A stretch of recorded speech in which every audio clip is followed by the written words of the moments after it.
こんにちは、スタイルファンです。今回はブラックバスと風の関係について解説します。風が吹いた方がブラックバスが釣れるって聞いたことありますよね。実際になんで風が吹くとバスが釣れるようになりやすいのか疑問に思ったことはないですか？そこで今回はブラックバスと風の関係について解説します。この動画を見るとブラックバスと風の関係について知ることができます。そしてどんな風が良くてどんな場所を選べばいいのかもお伝えしますから、最後までぜひ見ていってください。このチャンネルではスタイルファンが釣りのレベルアップを目指すとともに、経験したことや勉強したことなど釣りに役立つ情報をお伝えしていきますので、ぜひチャンネル登録とグッドボタンをお願いいたします。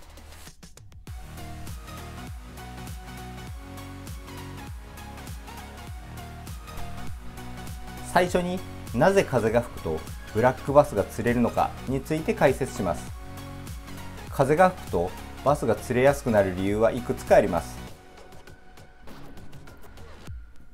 その一つに、風で水面の水がかき回されると空気中の酸素が水中に溶け込んで溶存酸素量が増えます。こうして溶存酸素量が増えるとバスの活性は高くなります。そして水温の高い時期なら風によって水温が適水温に近づくこともバスの活性を上げる理由の一つとなります。もう一つの理由は、風が吹くことで水の流れが起きます。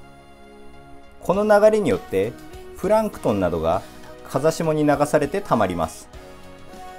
そうなるとそのプランクトンを食べるためにベイトフィッシュが集まり、そのベイトを食べにバスが集まってきます。このように餌の集まりやすい場所を作ってくれることも、風が吹くとバスが釣れる理由の一つだと思います。また、風が吹いて水面が波立つと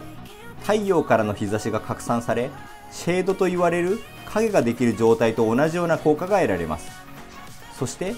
風が当たることで濁りも発生しやすくなります。この日差しの拡散や濁りはバスが餌を捕食するためのいい条件になります。バスに限らずフィッシュイーターの魚は影や濁りを利用して餌を捕食することが多いです。そして風によって波が立つことでアングラーやラインの存在が薄れやすくなることや、ルアー自体の実態がはっきり認識しにくくなることもバスがルアーにバイトしやすくなる理由の一つだと思います。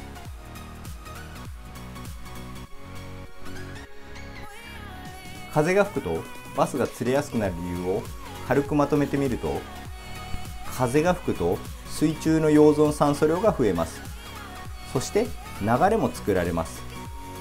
この流れが出るとプランクトンが流され、そこにベイトが集まります。そしてバスも集まってくるという感じです。また、風によって日差しが拡散されたり濁りができることでバスの捕食のスイッチが入りやすくなります。アングラーやラインの存在が風の波で薄まりますし、ルアーの実態が確認しにくくなりバイトしやすくなるんです。こういう感じだと僕は考えています。風が吹いているときはスピナーベイトやクランクベイトなど広範囲を探れるファーストムービングルアーが活躍します。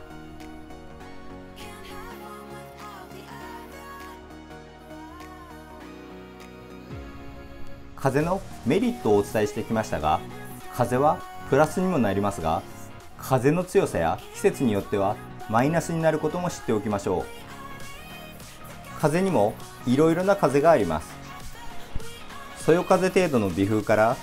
台風などの強風の風です。そよ風や適度な風はプラスに働きますが、台風などの強風は魚がとどまっていられないほど水中を荒らしてしまったり、強すぎる濁りを発生させたりとマイナスに働いてしまいます。また、スポーニングと言われる産卵期などは風が当たることで水温の低下や濁りを発生させてしまうため、マイナス要素になることが多くなります。その時の風がプラスに働くのかマイナスに働くのかを考えて釣りをすることが大切ですね。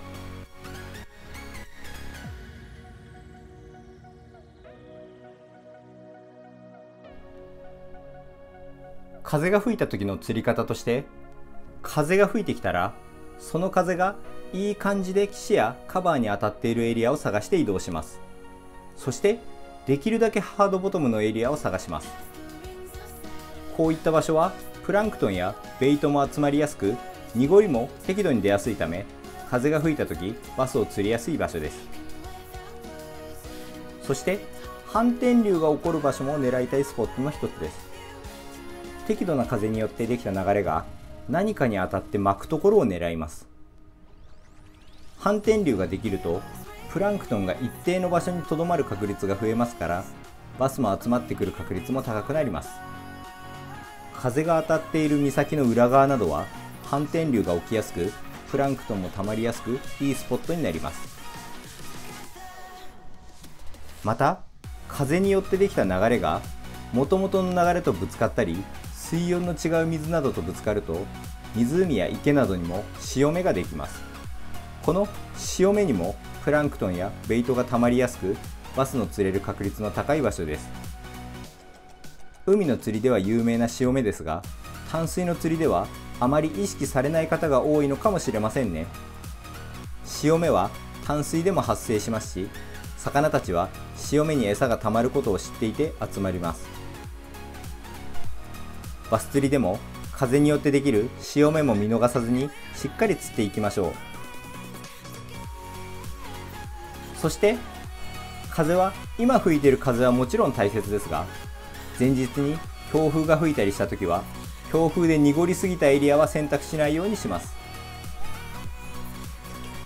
このように風を理解していくと、プランクトンやベイトがたまる場所がある程度予測がつくようになってきます。こういった風の特性を考えて釣りを組み立てていくことが大切です。風をしっかり理解してバスフィッシングをすると、バスに出会える確率は高くなってくると思います。なかなか実際の釣りに生かすのは難しいですけど、ブラックバスと風の関係を知っておくことは大切だと思っています。最後までご覧いただきましてありがとうございます。このチャンネルでは今後も釣りに役立つ情報をお伝えしていきますから、今回の動画が良かったらチャンネル登録をお願いいたします。これからも釣りを楽しんでいきましょう。それでは良い釣りを。スタイルファンでした。